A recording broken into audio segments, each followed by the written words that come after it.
யாராச்சும் நான் போய் பிஸ்னஸ் பண்ணணும்னு சொன்னால் வேண்டாம்னு சொல்லுவாங்க ஃபேமிலியில் எல்லாருமே.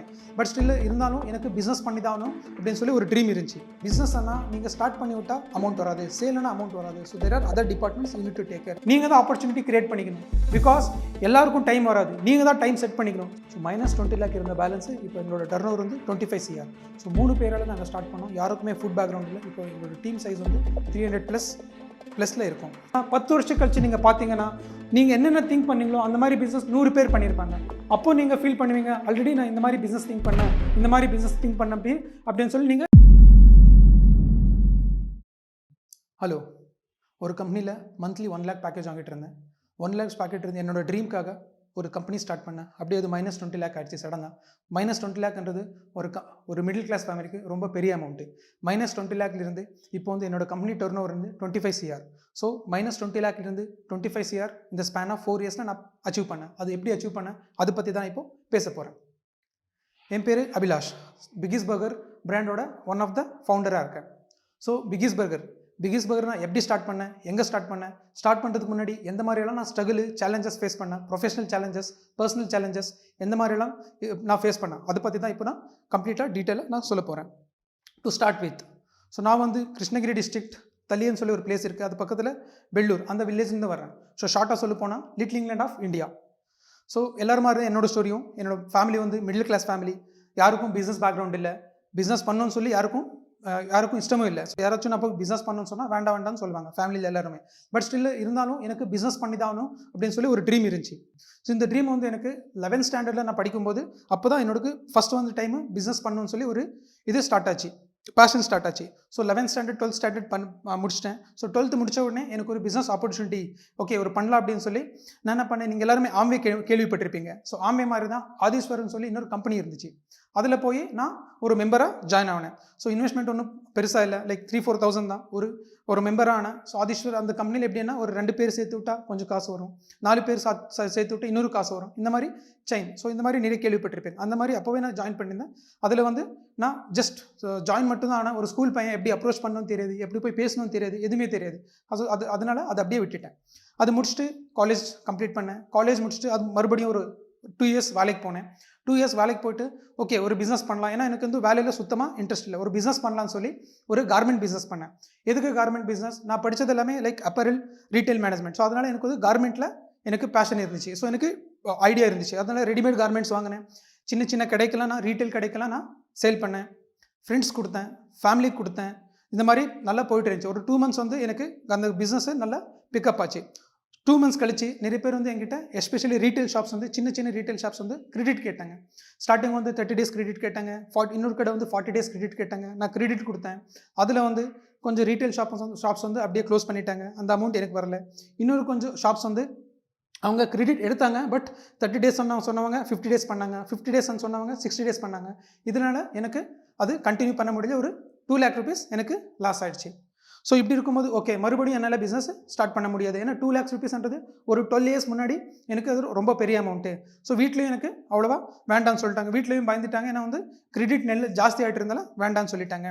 அப்பா என்ன பண்ணாங்க, ஒரு மேரேஜ் பண்ணி வச்சிடலாம், ஒரு மேரேஜ் பண்ணி வச்சுட்டா ஒரு கமிட்மெண்ட் ஆகிடும், மறுபடியும் பிஸ்னஸ் சைட் போக மாட்டான் அப்படின்னு சொல்லி ஒரு முடிவு எடுத்தாங்க. ஸோ அதுக்கப்புறம் நான் மறுபடியும் லைக் வேலைக்கு ஜாயின் ஆனேன். ஒரு 4 years வேலை பார்த்தேன்.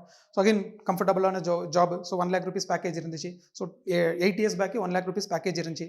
ஸோ ஒரு கம்ஃபர்ட்டான லைஃப்பில் இருந்தேன். ஸோ மேரேஜ் ஆச்சு, வீடு வாங்கினேன், ஓசூரில் வீடு வாங்கினேன், கார் வாங்கினேன். ஸோ இந்த மாதிரி நல்லா தான் போயிட்டு இருந்துச்சு. ஸோ திடீர்னு வந்து நான் ஒரு கம்ஃபர்டபுளான ஜாப்லேருந்து இன்னொரு ஜாபுக்கு நான் ஜாயின் ஆனேன். ஸோ அந்த ஜாப் தான் எனக்கு ஆக்சுவலாக என்னோட லைஃப்பில் டர்னிங் பாயிண்ட்னு நான் சொல்லலாம். பிகாஸ் அந்த ஜாப் வந்து கம்ஃபர்ட்டாக இருக்கல. ஃபஸ்ட் வந்து கம்ஃபர்ட்டாக இருந்தேன். ஸோ அதனால் எனக்கு மைண்ட் எங்குமே இதாகல. இது வந்து கம்ஃபர்ட்டாக இருக்கல. ஸோ அதனால் எனக்கு மறுபடியும் பிஸ்னஸ் பண்ணணும் அப்படின்னு சொல்லி எனக்கு ஐடியா வந்துச்சு. ஸோ பட் இந்த வாட்டி பிஸ்னஸ் பண்ணும்போது நான் வந்து ரிஸ்க் எடுக்கணும், ரொம்பவே ரிஸ்க் எடுக்கணும். ஏன்னா இதுக்கு முன்னாடி பிஸ்னஸ் பண்ணும்போது அவ்வளோ கமிட்மெண்ட் இருக்கல. நான் பேச்சுலராக இருந்தேன், அது இல்லாமல் அவ்வளோ கமிட்மெண்ட் இருக்கல. பட் இப்போ வந்து நான் வீடு வாங்கியிருக்கேன், கார் இருக்குது, ஃபேமிலி இருக்குது, இந்த மாதிரி நிறைய கமிட்மெண்ட்ஸ் கூட இருக்குது. ரெண்டட் வீடு எடுத்திருக்கேன், இந்த மாதிரி நிறைய கமிட்மெண்ட்ஸ் இருக்குது. பட் இருந்தாலும் நான் ரிஸ்க் எடுத்துக்கிட்டேன். ஒரு 4 months நான் வேலைக்கு போனேன். 4 monthsக்கு அப்புறம் நான் நினச்சேன் ஓகே இந்த ஜாப் வேண்டாம், விட்டுட்டு இந்த வாட்டி கண்டிப்பாக நம்ம பிஸ்னஸ் தான் பண்ணணும். பட் பிஸ்னஸ் பண்ணோன்னா லாஸ்ட் டைம் பண்ணுற மாதிரி நம்ம எதுவுமே தப்பு பண்ணக்கூடாது. ஏன்னா ஃபஸ்ட் டைம் நான் பிஸ்னஸ் பண்ணும்போது இன்எக்ஸ்பீரியன்ஸ், செகண்ட் டைம் நான் பிஸ்னஸ் பண்ணும்போது ஒரு கிரெடிட்காக நான் பிஸ்னஸ் ஸ்டார்ட் பண்ணேன், தேர்ட் டைம் நான் பிஸ்னஸ் பண்ணும்போது யாரையும் நம்பி நான் பிஸ்னஸ் பண்ணேன். ஸோ இந்த வாட்டி நானே சொந்தமாக ஏதாச்சும் பிஸ்னஸ் பண்ணலாம் அப்படின்னு சொல்லி நானே நினச்சிக்கிட்டு ஒரு R&D பண்ணேன். ஸோ ஜாப் குவிட் பண்ணிட்டு அதுக்கப்புறம் ஒய்ஃப் கிட்ட சொன்னேன், நீ வந்து ஒசூருக்கு ஜாப் போயிடு, ஏன்னா நான் டெய்லி வருது லேட் ஆகும் ஜாப்லேருந்து. ஸோ நான் எவ்ரி 2 டேஸ் ஆர் 3 டேஸ் வரேன். ஸோ அப்பா அம்மா கிட்ட போயிடு அப்படின்னு சொல்லி ஒய்ஃபை நான் வந்து அங்கே அனுப்பிட்டேன். நான் வந்து பெங்களூரில் ரெண்டட் ஹவுஸில் இருந்தேன். ஸோ அங்கே வந்து நான் ரூம் லாக் பண்ணிக்கிட்டேன். 1 மந்த் நான் எங்குமே வெளியே போகல. ஜஸ்ட் லேப்டாப் எடுத்தேன், இன்டர்நெட் ஓப்பன் பண்ணேன், ரொம்ப ரிசர்ச் பண்ணேன், எந்த மாதிரி பிஸ்னஸ் பண்ணலாம், எந்த மாதிரி பிஸ்னஸ் எந்தெந்த பிஸ்னஸில் ஆப்பர்ச்சுனிட்டி இருக்குது, லைக் ஃபோட்டோகிராஃபி இருக்குது, தென் ஃபுட் இருக்குது, சர்வீஸ் ஓரியன்ட் இருக்குது, மறுபடியும் கார்மெண்ட் பிஸ்னஸே பண்ணலாமா, இந்த மாதிரி நிறைய பிஸ்னஸை நான் ரிசர்ச் பண்ணேன். ஸோ ரிசர்ச் பண்ணும்போது நான் வந்து ஓகே இந்த வாட்டி வந்து ஃபுட் பிஸ்னஸ் பண்ணலாம் அப்படின்னு சொல்லி நான் டிசைட் பண்ணேன். எதுக்கு ஃபுட் பிஸ்னஸ் பண்ணணும்னு சொன்னால், பிகாஸ் இந்தியா வந்து like second largest populated country in the world. So that means like nearly 130 crores இந்தியாவில் வந்து பாப்புலேஷன். ஸோ 130 crores எல்லாருக்கும் சாப்பாடு வேணும். So food is a basic need for every one. So even animal கூட food வேணும். So food இல்லாமல் யாருமே இருக்க மாட்டாங்க. ஸோ அது இல்லாமல் இந்தியா விட்ட next third largest populated country வந்து அமெரிக்கா. அமெரிக்காவோட பாப்புலேஷன் வந்து 33 crore. இந்தியாவோட பாப்புலேஷன் வந்து nearly 140 crore. That means 100 crore difference இருக்குது. ஸோ ஜஸ்ட் இமேஜின் இந்தியாவோட உங்களுக்கு ஆப்பர்ச்சுனிட்டி, பிஸ்னஸ் ஆப்பர்ச்சுனிட்டி எவ்வளோ இருக்குது, எஸ்பெஷலி ஃபுட்னு வரும்போது, பேசிக் நெசசிட்டின்னு வரும்போது எவ்வளோ இருக்குது. ஸோ அதனால் நான் ஸ்ட்ராங்காக பிலீவ் பண்ணேன் ஃபுட்னு சொல்லி. ஃபுட்டில் எந்த மாதிரி ஃபுட் டிசைட் பண்ணலாம் அப்படின்னு சொல்லி நான் நினைக்கும் போது, ஸோ ஃபுட் வந்து இப்போ வந்து எனக்கு ஃபுட்டில் எக்ஸ்பீரியன்ஸ் இல்லை. ஸோ எனக்கு ஒரு பார்ட்னர் வேணும். பிகாஸ் நான் இந்த வாட்டி ரிஸ்க் எடுக்க முடியாது. ஸோ இதுக்கு முன்னாடி ரிஸ்க் எடுத்தது எல்லாமே ரிஸ்க் சாப்பிட்ற மாதிரி இருந்துச்சு, ஏன்னா எனக்கு அவ்வளோ கமிட்மெண்ட் இருக்குல்ல. பட் இந்த வாட்டி ரிஸ்க் எடுக்கிறது பெரிய ரிஸ்க். ஃபேமிலி இருக்குது, ஆல்ரெடி நிறைய கமிட்மெண்ட்ஸ் இருக்குது, இஎம்ஐ இருக்குது, வீடு வாங்கியிருக்கேன், அந்த மாதிரி நிறைய கமிட்மெண்ட்ஸ் இருக்கிறதுனால ஸோ இந்த வாட்டி நான் ரிஸ்க் எடுக்கும்போது ரொம்ப திங்க் பண்ணணும். அதனால நான் ஒரு பார்ட்னரை தேடினேன். பார்ட்னர் வந்து எப்போவுமே நீங்கள் வந்து ரிலேஷன் தான் இருக்கணும், தெரிஞ்சவங்க தான் இருக்கணும், ஃப்ரெண்ட்ஸ் தான் இருக்கணும், அந்த மாதிரி ஒன்றும் ரூல் இல்லை. ஸோ அதனால் வந்து நான் ஒரு லைக் மைண்டட் பீப்புளாக நான் தேடிட்டு இருந்தேன். அப்போ தான் எனக்கு ஒரு like minded is people is nothing but ஒரு பிஸ்னஸ் ஆனால் சக்ஸஸ் இருக்கும், ஃபெயில்யூர்ஸ் இருக்கும். ஓகே, நீங்கள் எல்லாமே சேலஞ்ச் எல்லாமே ஈக்குவலாக பார்க்கணும். ஸோ சக்ஸஸும் அதே மாதிரி தான் பார்க்கணும், ஃபெயில்யூர்ஸும் அதே மாதிரி தான் பார்க்கணும். ஏன்னா ஆல்ரெடி நான் வந்து ஃபெயில்யூர்ஸ் பார்த்துட்டு நான் இங்கே வந்திருக்கேன். ஸோ அதனால் எனக்கு பார்ட்னர் யாராச்சும் வந்தாங்கன்னா அவங்களும் அதையும் ஈக்குவலாக எடுத்துக்கிற மாதிரி இருக்கணும். ஸோ அப்போ வந்து எனக்கு ஒரிசா மாநிலத்தில் புவனேஸ்வர், ஒரிசா மாநிலத்தோட ஒருத்தர் கிடைச்சாங்க. அவங்க வந்து ஒரு techie, is working for Infosys. So அவங்களுக்கும் ஃபுட்டில் எக்ஸ்பீரியன்ஸ் இல்லை, but is also passionate about business. So நான் அவங்ககிட்ட போய் நான் அப்ரோச் பண்ணேன். அவங்க வந்து காமன் ஃப்ரெண்டு. ஸோ அப்ரோச் பண்ணி இந்த மாதிரி பிஸ்னஸ் ஸ்டார்ட் பண்ணலாம்னு சொல்லி அவங்களும் ஓகேன்னு சொன்னாங்க. ஸோ அப்போ தான் நம்ம டிசைட் பண்ணோம் எந்த மாதிரி ஃபுட் டிசைட் பண்ணலான்னு. நாங்கள் R&D பண்ணிட்டு இருக்கும்போது ஸோ நாங்கள் வந்து இந்தியன் ஃபுட் பண்ணுறது வேண்டாம். ஏன்னா நீங்கள் ஒரு ஸ்ட்ரீட்டுக்கு போனீங்கன்னா ஒரு 20 கடை இருக்கும். அந்த 20 கடையில் 10 கடை ஃபுட்டாக தான் இருக்கும். அதுலேயும் நிறைய வந்து சவுத் இந்தியன் ஃபுட் இருக்கும், நார்த் இந்தியன் ஃபுட் இருக்கும், இல்லை சைனீஸ் ஃபுட் இருக்கும். இந்த ஃபாரின் ஃபுட் வந்து ரொம்ப ரொம்ப கம்மி. எஸ்பெஷலி இந்த ஃபாரின் ஃபுட் வந்து அப்போ வந்து நிறைய ஃபாரின் பிளேயர்ஸ் வந்துட்டு இருந்தாங்க. அதனால நாங்கள் வந்து அந்த ஃபாரின் ஃபுட்டையே நம்ம பண்ணலாம். ஸோ அமெரிக்கன் குஜன் நாங்கள் செலக்ட் பண்ணிக்கிட்டோம். ஸோ நாங்கள் செலக்ட் பண்ண ப்ராடக்ட் வந்து பர்கர்.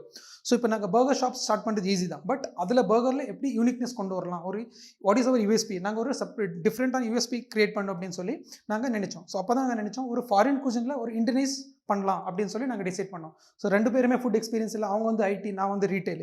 ஸோ அதனால் எங்களுக்கு வந்து ஒரு மாஸ்டர் இல்லைனா ஒரு எக்ஸ்பீரியன்ஸ் செஃப் தேவைப்பட்டாங்க. ஸோ அதனால் ஒரு ஃபேக்ட்ரி போனோம். ஸோ கூகுள் பண்ணோம், எல்லாமே இன்டர்நெட்டில் பார்த்தோம், ஒரு ஃபேக்ட்ரி போய் அப்ரோச் பண்ணோம். எங்களோட ஐடியாவை நாங்கள் சொன்னோம், இந்த மாதிரி நாங்கள் ஸ்டார்ட் பண்ணலான்ட்டு இருக்கோம்னு சொல்லி. அவங்களும் எங்களுக்கு R&D பண்ணுறதுக்கு ரொம்ப ஹெல்ப் பண்ணாங்க. ஸோ எங்களோட ஃபஸ்ட்டு 2 months வந்து நாங்கள் ஒன்லி R&D மட்டும் தான் பண்ணோம். எதுக்குன்னா நாங்கள் வந்து பர்கரை மட்டும் நாங்கள் கொடுக்கல. ஸோ அதோட ப்ரோட்டீன்ஸ், நியூட்ரிஷன்ஸ் பற்றி தெரிஞ்சுக்கிட்டோம், ப்ரோட்டீன் பற்றி தெரிஞ்சுக்கிட்டோம், லோ கேலரிஸ், லோ ஃபேட்டு, அந்த மாதிரி எல்லாமே ஒரு ப்ராடக்ட் பண்ணி எல்லாமே ஒரு கஸ்டமைஸ் பண்ணி இந்த பேட்டி, பர்கர் பன், சாசஸ் எல்லாமே எல்லா இன்க்ரீடியன்ட்ஸ் வாங்கி எல்லா ரா மெட்டீரியலும் நாங்கள் தான் பண்ணோம். we are not just buying things and we are not selling, we are customize each and every product. எல்லாமே நாங்கள் கஸ்டமைஸ் பண்ணோம். ஸோ கஸ்டமைஸ் பண்ணி அதுக்கப்புறம் எங்களோட ப்ராடக்ட் ரேஞ்சு ரெடி ஆச்சு. ஸோ லொக்கேஷன் ரொம்ப இம்பார்ட்டண்ட்டாக இருந்துச்சு. அது இல்லாமல் ஃபஸ்ட் ஷாப் வந்து லொக்கேஷன் வந்து ரொம்ப ரொம்ப இம்பார்ட்டண்ட்டு.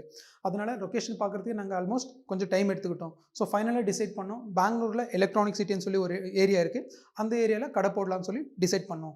ஸோ எதுக்கு எலக்ட்ரானிக் சிட்டி?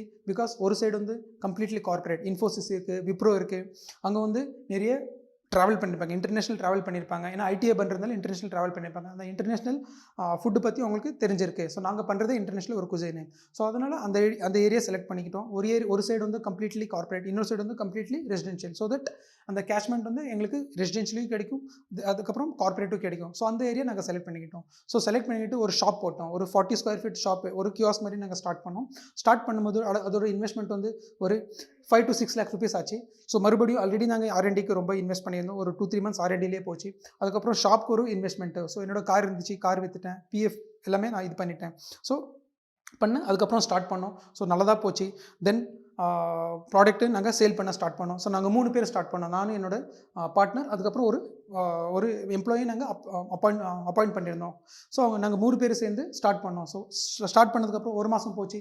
சேல்ஸ் வந்து ப்ராடக்ட் லெவல் ரொம்ப நல்லா இருந்துச்சு. பட் சேல்ஸ் வந்து அவ்வளோவா பெருசாக இருக்கல. ப்ராஃபிட்டும் எங்களுக்கு அவ்வளோவா பெருசாக இருக்கல. பட் ஸ்டில் இருந்தாலும் எங்களோட ஃபோக்கஸ் வந்து சேல்ஸ் இல்லை, எங்களோட ஃபோக்கஸ் வந்து ப்ராடக்ட்டு. ஸோ நல்லா ஃபீட்பேக் எடுத்துக்கிட்டு எவ்ரி 15 days ஒன்ஸ் வந்து ஒரு நியூ டிஷ் வந்து நாங்கள் இன்ட்ரடியூஸ் பண்ணிகிட்டே இருந்தோம். எங்களோட ஃபோக்கஸ் வந்து ஒன்லி பர்கரில் மட்டும்தான் இருந்துச்சு. Okay, so word of mouth ஆச்சு. ஸோ நிறைய கார்பரேட்ஸ் ஆர்டர் வந்துச்சு எங்களுக்கு. Small get together orders, party orders, birthday orders அந்த மாதிரி வந்துச்சு. ஸோ வேர்ட் ஆஃப் மவுத் வந்து எங்களுக்கு ரொம்ப ஸ்ட்ராங்காக இருந்துச்சு. ஸோ அதனால் அப்படியே ஒரு 4-5 months எங்களுக்கு ப்ராஃபிட் ஒன்றும் இல்லை. பட் சேல்ஸ் எவ்ரி மந்த் எங்களுக்கு ஒரு கிராஃப் வந்து ஜாஸ்தி ஆகிட்டே இருந்துச்சு. 6 months வரைக்கும் எங்களுக்கு எதுவுமே ப்ராஃபிட் இல்லை. பட் ஸ்டில் இருந்தாலும் எங்களோட சேல்ஸ் வந்து பிக்கப் ஆகிட்டே இருந்துச்சு. ஸோ அதுதான் ஒரு boost. So then first 7th month தான் எங்களோட ஃபஸ்ட்டு ப்ராஃபிட்டை நாங்கள் பார்த்தோம். அதுக்கு முன்னாடி கூட ப்ராஃபிட் பார்த்துருக்கலாம். பட் நாங்கள் எங்குமே நாங்கள் காம்ப்ரமைஸ் ஆகலை in terms of R&D, in terms of other things. நாங்கள் அதில் கான்சென்ட்ரேட் பண்ணல. நாங்கள் கான்சென்ட்ரேட் பண்ணது வந்து only concentrated on increasing the sales, getting more customers. So இப்படியே போய்ட்டு இருக்கும்போது 7th month தான் எங்களோட ஃபஸ்ட்டு நாங்கள் ப்ராஃபிட் பார்த்தோம். ஸோ ப்ராஃபிட் பார்த்த உடனே சரி ஓகே இன்னொரு கடை போடலாம் அப்படின்னு சொல்லி புவனேஸ்வரில் நாங்கள் இன்னொரு கடை செலக்ட் பண்ணோம். ஏன்னா என்னோட பார்ட்னர் வந்து புவனேஸ்வர். ஸோ புவனேஸ்வர் அங்கே இன்னொரு பார்ட்னரை பிடிச்சோம். அங்கேயும் சேம் இதே மாதிரி தான் ஒரு ஸ்மால் கியாஸ்க்கு நாங்கள் ஓப்பன் பண்ணோம். பெங்களூரில் வந்து ப்ராஃபிட் பார்க்குறதுக்கு எங்களுக்கு 7 months ஆச்சு. பட் புவனேஸ்வரில் அப்படி இல்லை. புவனேஸ்வர் வந்து month 1 எங்களுக்கு ப்ராஃபிட்டு ஸ்டார்ட் ஆச்சு. அங்கே வந்து ப்ராடக்ட்டோட அக்செப்டபிள் லெவல் வந்து ரொம்பவே நல்லா இருந்துச்சு. ஸோ அதோட எங்களுக்கு இன்னும் ஒரு பூஸ்ட் ஆச்சு. ஸோ அதுக்கப்புறம் என்ன பண்ணோன்னா மறுபடியும் நிறைய காலேஜஸ் போய் நாங்கள் அப்ரோச் பண்ணோம். ரொம்ப ஈவெண்ட்ஸ் பண்ணோம். எதுக்காகனா ஜஸ்ட் எங்களோட கஸ்டமர் பேஸை நாங்கள் க்ரியேட் பண்ணுறதுக்காக. ஸோ இதே மாதிரி பண்ணிட்டு இருந்தோம். அப்புறம் எல்லாமே செட் ஆச்சு. ஒரு 7th 8th month எல்லாமே எங்களுக்கு நல்லா செட் ஆச்சு. ப்ராஃபிட் கூட எங்களுக்கு ஸ்டார்ட் ஆச்சு. ஸோ அதுக்கப்புறம் நான் சொன்ன இல்லைங்களா, இப்போது இது எதுவுமே பண்ணது எங்கள் வீட்டில் தெரியவே தெரியாது. ஸோ எங்கள் வீட்டில் எப்போ தெரிஞ்சுன்னா, ஒரு வாட்டி என்னோடய ஒய்ஃப் வந்து ஒரு காமன் ஃப்ரெண்ட் இருக்காங்க, அவங்ககிட்ட ஃபோனில் பேசிட்டு இருந்தாங்க. ஸோ அவங்ககிட்ட சொன்னாங்க, அபிலாஷ் வந்து அங்கே தான் ஒர்க் பண்ணுறாங்க, உங்கள் ஏரியாவில் தான் ஒர்க் பண்ணுறாங்க அப்படின்னு சொல்லி சொன்னாங்க. அவங்க வந்து ஆஃபீஸை போய் கேட்டாங்க, அபிலாஷ் எங்கன்னு கேட்டாங்க. அவங்க சொன்னாங்க, இல்லை அபிலாஷ் வேலை விட்டு 9 months ஆச்சுன்னு சொன்னாங்க. கட் பண்ணால் என்னோடய ஒய்ஃபோட ஃபோன் வந்துச்சு. அவங்க கேட்டாங்க, எங்கே இருக்கீங்கன்னு கேட்டாங்க. நான் சொன்ன ஆஃபீஸில் இருக்கேன்னு சொன்னேன். ஸோ ஃபோட்டோ அனுப்ப சொன்னாங்க. ஒரு பழைய ஃபோட்டோ இருந்துச்சு ஆஃபீஸ். அந்த ஃபோட்டோ அனுப்புனேன். அவங்க சொன்னாங்க, இது உங்களோட ஆஃபீஸ் இல்லை, ப்ளீஸ் எனக்கு ஃபோட்டோ அனுப்ப சொன்னாங்க. அப்போவே அவங்க ஷி வாஸ் க்ரையிங். ஸோ எனக்கு தெரிஞ்சிடுச்சு, அவங்களுக்கு தெரிஞ்சிடுச்சுன்னு சொல்லி. ஸோ அதுக்கப்புறம் நான் சொன்னேன், ஓகே கூல், டோன்ட் வரி, நான் வீட்டுக்கு வந்து நான் பேசுகிறேன் அப்படின்னு சொன்னேன். ஸோ நான் ஃபோனில் கன்வின்ஸ் பண்ணவும் முடியல, because she was literally crying. So நான் வீட்டுக்கு போனேன். நைட் வீட்டுக்கு போயிட்டு ஸோ நான் கம்ப்ளீட் ஸ்டோரி சொன்னேன். But still she didn't. அவங்களுக்கு வந்து நம்பிக்கை வரல. ஸோ அதுக்கப்புறம் நெக்ஸ்ட் நாள் நான் கூட்டு போயிட்டு அப்போ தான் என்னோட ஃபஸ்ட் பிஸ்னஸ், நான் ஸ்டார்ட் பண்ண பிஸ்னஸ் வந்து அப்போ வந்து நாங்கள் 40 square feet ஸ்டார்ட் பண்ண ஷாப் வந்து நாங்கள் ஒரு பெருசாக பண்ணியிருந்தோம். ஒரு 80 square feet பண்ணியிருந்தோம். அது காமிச்சேன். அப்போ தான் என்னோட பார்ட்னரு கூட நான் இன்ட்ரடியூஸே பண்ண வச்சேன். அதுக்கப்புறம் ஃபேஸ்புக் பேஜெலாம் நாங்கள் ஓப்பன் பண்ணியிருந்தோம். அந்த புவனேஸ்வர் கடை பற்றி சொன்னோம். அப்புறம் காலேஜில் ஓப்பன் பண்ணியிருந்தோம். காலேஜ்க்கெல்லாம் கூட்டு போனேன். So then only she got some confident. நானும் என்னோட பார்ட்னரும் டிசைட் பண்ணோம், எதுக்கு நம்ம இது நாமளே ஃப்ரான்ச்சைசி கொடுக்கக்கூடாது, எதுக்கு நம்ம ஃப்ரான்ச்சைசி மாடலை அப்ரோச் பண்ணக்கூடாது அப்படின்னு சொல்லி அப்போ தான் நாங்கள் கம்பெனி எல்லாமே ஸ்டார்ட் பண்ணோம். ஒரு பிரைவேட் லிமிடெட் கம்பெனி பண்ணோம். அதுக்கு முன்னாடி இது பற்றி எதுவுமே தெரியாது. ஒரு CA கன்சல்ட் பண்ணி MOA பண்ணோம், AOA பண்ணோம். அந்த மாதிரி ஒரு கம்பெனி கிரியேட் பண்ணி ஒரு ஃப்ரான்ச்சைசி மாடல் பண்ணி அதுக்கப்புறம் நாங்கள் போய் அவங்ககிட்ட பிச் பண்ணோம். ஸோ இந்த மாதிரி ஃப்ரான்ச்சைசி மாடல், எங்களோட ஓன் பிராண்டு, நாங்கள் ஃப்ரான்ச்சைசி கொடுக்குறோம் அப்படின்னு சொன்னோம். அவங்களுக்கு வந்து was very much happy, because was like surprise to C இந்த பிராண்ட் வந்து எதுவுமே நாங்கள் ஃப்ரான்ச்சைசி பண்ணல, நாங்கள் தான் ஃப்ரான்ச்சைசி கொடுத்துருக்கோம் அப்படின்னு சொல்லி, because is our known customer. So அதுக்கப்புறம் ஃப்ரான்ச்சைசி எடுத்தாங்க. பெங்களூர் தான் ஸ்டார்ட் பண்ணாங்க. ஒரு 2 shops ஃப்ரான்ச்சைசி எடுத்துக்கிட்டாங்க. Okay, it was like going very good. ஒரு 3 months வந்து நல்லா ப்ராஃபிட்டபிளாக இருந்துச்சு. பட் 4th month இருந்து அந்த ப்ராஃபிட் சேல் என்னமோ அதே தான் இருந்துச்சு. பட் ப்ராஃபிட் பார்க்கல. ஸோ ப்ராஃபிட்டில் அவங்களுக்கு லாஸ் ஆகிட்டு இருந்துச்சு. ஸோ அதுக்கப்புறம் நாங்களும் எதுவுமே அவ்வளோ பெருசாக கவனிச்சிக்கல. ஸோ ஒரு 2 months அவங்களுக்கு லாஸ் ஆச்சு. அதுக்கப்புறம் அவங்களுக்கு ஃபோன் பண்ணாங்க, இந்த மாதிரி எனக்கு ப்ராஃபிட் எதுவுமே வரலான்னு சொல்லி. தென் நாங்கள் பார்த்தோம். அப்போ தான் தெரிஞ்சது, அவங்க வந்து ஒரு 3 months தான் கம்ப்ளீட்லி ஃபோக்கஸ்டாக இருந்தாங்க. அதுக்கப்புறம் வந்து அவங்களோட ஜாபு, ஸோ எப்போவுமே ஜாபில் தான் கான்சென்ட்ரேட் பண்ணிட்டு இருந்தாங்க. இதில் அவ்வளோ ஃபோக்கஸ் ஆகிருக்கல. பிகாஸ் பிஸ்னஸ் ஆனால் நீங்கள் ஸ்டார்ட் பண்ணி விட்டால் அமௌண்ட் வராது, சேல்னா அமௌண்ட் வராது. So there are other departments you need to take care, which is like waste management. Especially ஃபுட்டுன்னு வந்தால் வேஸ்ட் மேனேஜ்மெண்ட் பார்க்கணும், இன்வென்ட்ரி மேனேஜ்மெண்ட், உங்களோட ஸ்டாஃபிங் பார்க்கணும், உங்களோட ஆப்ரேஷன்ஸ் பார்க்கணும். இந்த மாதிரி நிறைய இருக்குது. அது அவங்களுக்கு எக்ஸ்பீரியன்ஸ் இருக்குல்ல. அது இல்லாமல் எங்களோட ஃபோக்கஸ் வந்து அப்போ வந்து ஒன்லி ப்ராடக்ட் மட்டும் தான் இருந்துச்சு. லாஜிஸ்டிக்ஸ் நாங்கள் ரா மெட்டீரியல் மட்டும் தான் கொடுத்துட்டு இருந்தோம். ஸோ அதுக்கப்புறம் நாங்கள் டிசைட் பண்ணோம், ஓகே ஃப்ரான்ச்சைசி இனிமேல் கொடுக்குறது வேண்டாம், அட்லீஸ்ட் ஃபார் 1 year கொடுக்குறது வேண்டாம். ஏன்னா இது வந்து அவங்களுக்கு வந்து it's a bread and butter for me. But அவங்களுக்கு வந்து இது ஒரு செகண்ட் இன்கம். அவங்களுக்கு லாஸ் ஆனால் கூட அவ்வளோ பெருசாக இருக்காது. பட் இது லாஸ் ஆனால் என்னோடய ஃபியூச்சர் வந்து அவ்வளோதான். என்னோட விஷன் வந்து நாங்கள் ஃப்ரான்ச்சைசி மாடலை ஸ்டாப் பண்ணிட்டோம். ஸோ ஒரு 1 இயர் மறுபடியும் லைக் அது ஃபுல்லாக ரீடிசைன் பண்ணோம். ஸோ இந்த நிறைய எஸ்ஓபிஸ் கிரியேட் பண்ணோம். ஸோ ஆப்ரேஷன்ஸ் செக்லிஸ்ட் நிறைய கிரியேட் பண்ணோம். ஸோ கிரியேட் பண்ணிவிட்டு அதுக்கப்புறம் we started looking in different angle. So franchisee யாராச்சும் கேட்டாங்கன்னா ஃபஸ்ட்டு வந்து நாங்கள் அவங்கள வந்து அனலைஸ் பண்ணோம். Whether is looking for primary income or is looking for secondary income. If it is primary income we don't have any issues, நாங்கள் அப்படியே அவங்களுக்கு கொடுத்துருவோம். ஸோ அவங்களே வந்து ஆப்ரேட் பண்ணுவாங்க. If it is secondary income நாங்கள் தான் ஆப்ரேட் பண்ணுவோம். ஏன்னா இந்த வாட்டி வந்து நான் ரிஸ்க் எடுக்கிறதுக்கு நான் விரும்பலை. Because it is bread and butter for me. So அதனால் என்ன பண்ணோம், ஸோ அவங்களோட P&L-ம் ஸ்டார்ட் பண்ணுறதுக்கு நாங்கள் we use to see their P&L also.